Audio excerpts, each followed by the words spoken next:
आपणच नव्हे तर विश्वातील मोठ्या मोठ्या विद्यापीठ असेल किंवा मोठमोठ्या देशाचे प्रेसिडेंट असेल, हे शिवाजी महाराज यांचे जे मॅनेजमेंट गुरु ज्यांना म्हणले जाते त्या नीतीचा ते लोक वापर करतात.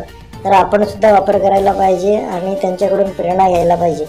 तर थोडंसं इंट्रोडक्शन म्हणून त्यांचं आपण आता वंशावळ बघणार आहोत. छत्रपती शिवाजी महाराजांची वंशावळ. बाबाजीराजे भोसले यांना 2 पुत्र, मालोजीराव भोसले आणि विठोजीराजे भोसले. विठोजीराजांना 8 पुत्र, तर मालोजीराजे भोसले यांना 2 पुत्र, शहाजीराजे भोसले आणि शरीफजीराजे भोसले. शहाजीराजे भोसले यांना 3 पुत्र, संभाजीराजे, छत्रपती शिवाजी महाराज आणि व्यंकोजीराजे. तर छत्रपती शिवाजी महाराजांना 2 पुत्र, संभाजी महाराज आणि राजाराम महाराज. अशा प्रकारे ही पूर्ण वंशावळ दिलेली आहे. ते आपण पॉज करून व्हिडिओ स्टॉप करून आपण बघू शकता.